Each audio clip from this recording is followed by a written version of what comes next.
Afinal, é Camelot ou Reino Eterno? O Purgatório e o Reino dos Demônios são o mesmo lugar?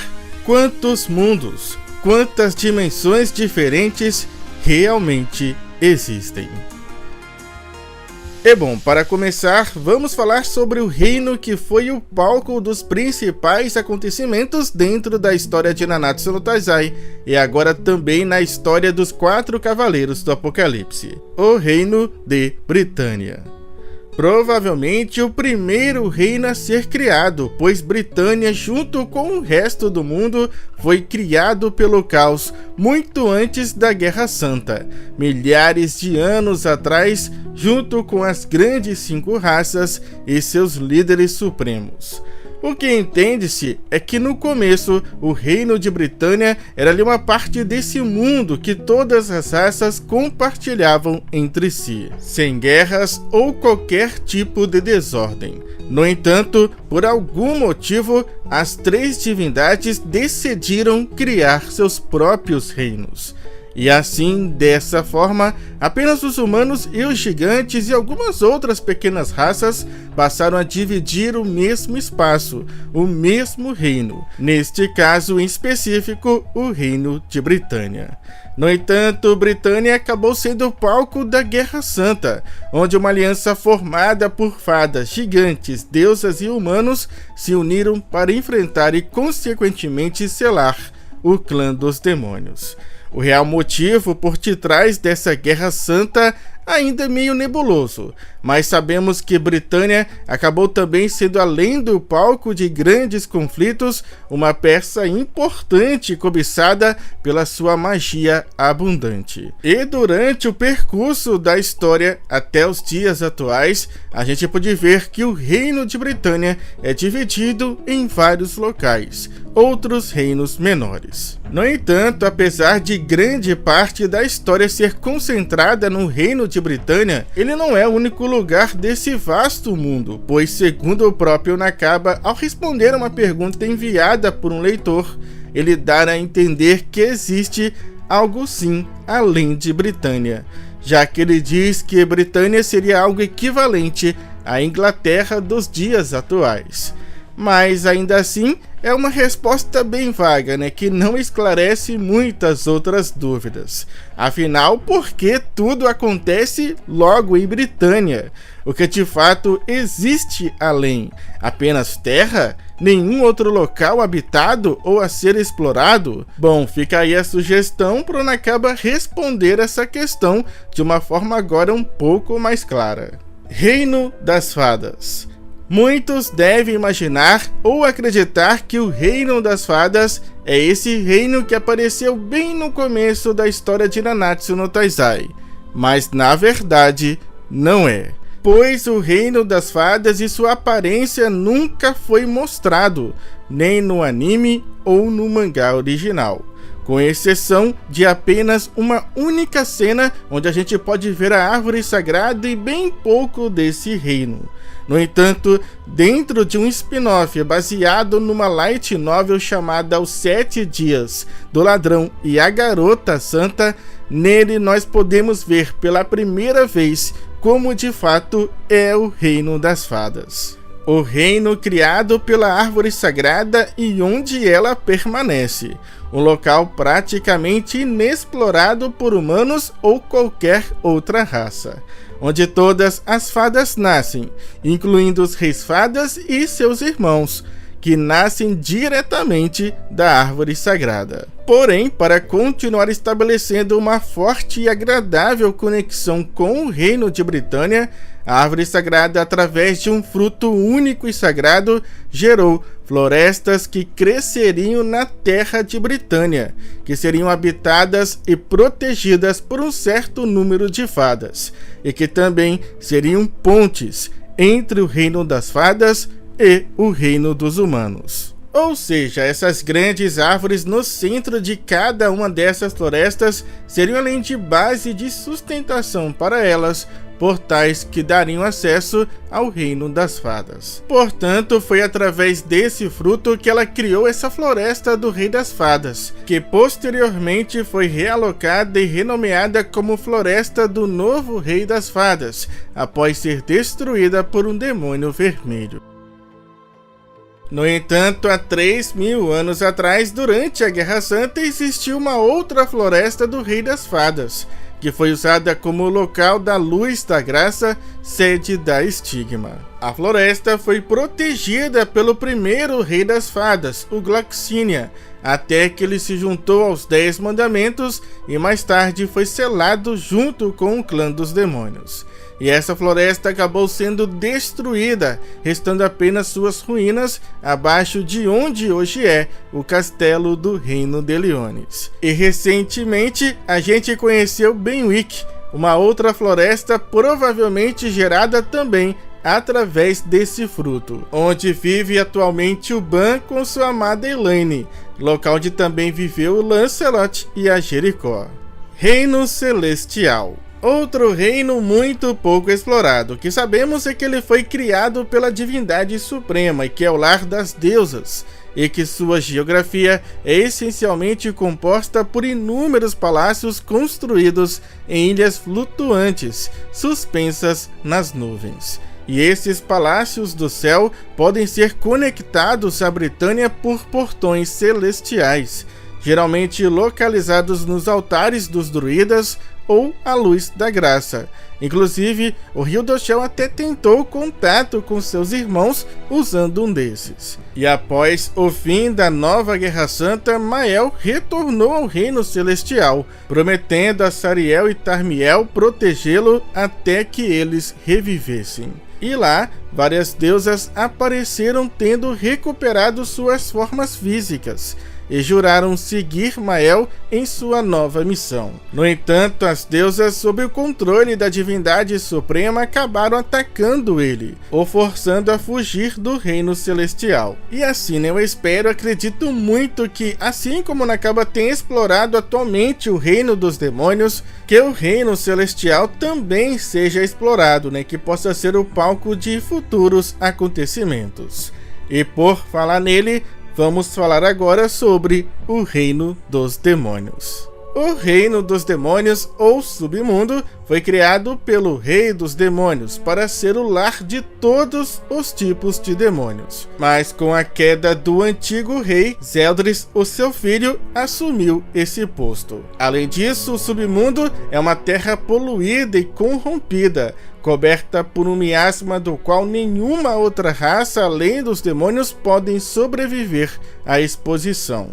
E assim como os outros reinos, pode ser acessado através de portais, que estão espalhados por vários pontos de Britânia, e todos eles levam a uma estrutura rochosa imensa parecida com uma colmeia.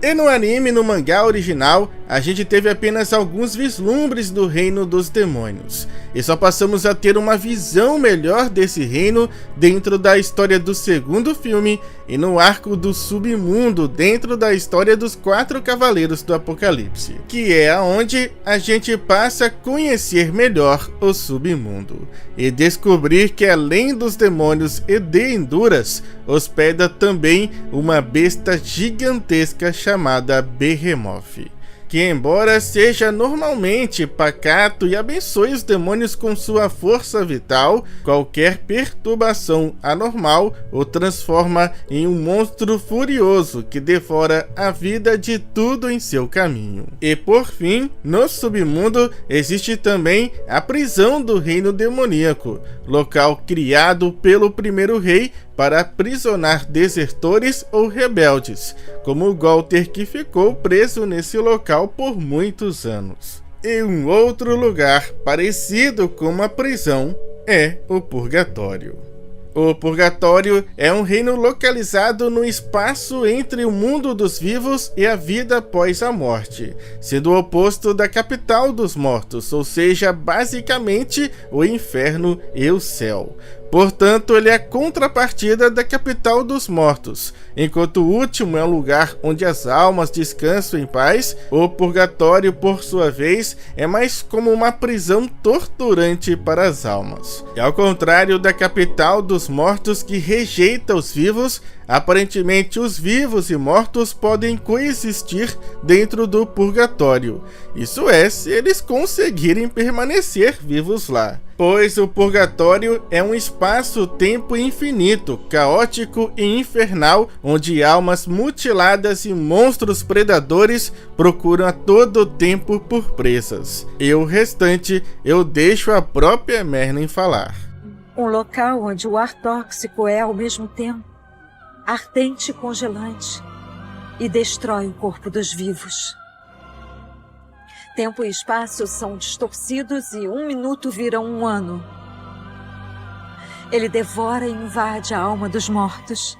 E no purgatório existem basicamente 2 tipos de criaturas. Começando pelas espécies estrangeiras, que nada mais são do que almas caídas no purgatório, que com o tempo acabam enlouquecendo e se transformando em criaturas sombrias sem forma ou corpo físico, e se destruídos, viram simplesmente pó. E as espécies indígenas, que são criaturas nascidas naturalmente no purgatório, com um corpo adaptado a resistir às condições extremas daquele lugar. Inclusive, eles possuem uma expectativa de vida incrivelmente longa, chegando a viver milhões de anos. Possuem também formas bem distintas e aparências que chegam a lembrar alguns animais. E um outro ser que viveu por muito tempo dentro do purgatório foi o próprio Rei dos Demônios, que acabou sendo selado dentro do purgatório pelas deusas que tiveram que sacrificar seus corpos físicos para isso, pois ele,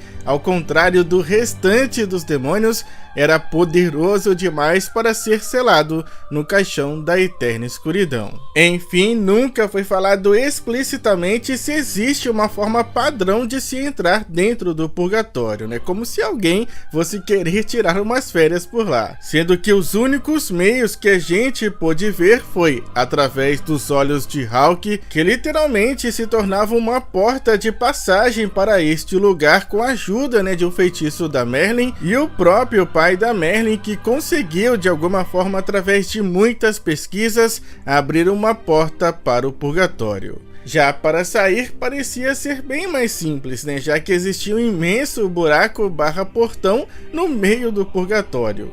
O único contratempo talvez seria o Rei dos Demônios, que protegia até então aquela passagem. Mas agora que ele já não existe mais, eu acredito que seja dessa forma que o Hawke e seu irmão conseguem visitar Britânia. E agora a contraparte do purgatório, a capital dos mortos, ou necrópole, que, como eu citei anteriormente, é o local de descanso das almas, sendo uma dimensão cristalizada paralela ao mundo dos vivos, onde residem as almas daqueles que partiram, com exceção das almas dos reencarnados, almas presas no purgatório ou almas que foram comidas pelos demônios. Essas, infelizmente, não vão para a capital dos mortos. E apesar de não ser comum, existe alguns meios dos vivos fazerem ali uma visitinha à capital dos mortos. E eu vou citar alguns exemplos que a gente viu. O primeiro meio seria através de uma memória muito preciosa compartilhada com a pessoa falecida, que tornaria capaz de abrir um caminho para a capital. Outra forma é através de uma técnica que te coloca em um estado de quase morte. Além disso, é também revelado que as almas na capital dos mortos podem observar e acompanhar a vida de seus amigos e entes queridos no mundo dos vivos, através dos cristais, assim como Elaine e a Rosa faziam. E tanto o purgatório quanto a capital dos mortos, a gente não sabe como e quem as criou, mas eu acredito que tenha sido também o Rei do Caos. E por fim, a dimensão ou o reino mais recente, o Reino Eterno. Camelot foi completamente varrida do mapa, de Britânia durante a luta contra o Rei dos Demônios. No entanto, após a derrota do mesmo e também do Cat, Arthur partiu com Merlin para reconstruir Camelot dentro do Reino Eterno. Pois é, Arthur, com o poder do caos, criou a sua própria dimensão e dentro dela ele reconstruiu Camelot. E não somente isso, mas como criou reinos inteiros para seus seguidores, para aqueles que apoiavam e acreditavam nos seus ideais. Por exemplo, o Jardim de Ironside, ou o Reino de Jericó, onde lá tem seu próprio Lancelot. Portanto, é uma dimensão onde praticamente todos os seus sonhos e desejos se tornam reais. Um reino sem dor ou sofrimento, onde os humanos, segundo Arthur, podem viver em paz. Até porque existe uma barreira também criada pelo Arthur que impede a entrada das outras raças. Ou seja, os gigantes, fadas, demônios e deusas não podem entrar no Reino Eterno, com exceção apenas dos híbridos. No entanto, existe um contratempo, pois para existir e continuar se expandindo, o Reino Eterno está aos poucos consumindo, devorando literalmente o Reino de Britânia. Ou seja, se nada for feito, em pouco tempo Britânia deixará de existir, e o Reino Eterno será definitivamente um reino eterno. E é isso, né? Esses são todos os reinos / dimensões que existem dentro do universo de Nanatsu no Taizai e os 4 cavaleiros do Apocalipse. E vocês certamente puderam notar que não é tão fácil explicar perfeitamente tudo sobre eles. Apesar de ter tentado, trazer o máximo de informações que temos até o momento disponível, e de uma forma bem simples, não tão complicada de entender. Mas infelizmente faltou sim o Nakaba se aprofundar um pouco mais e consolidar o conceito sobre estes reinos.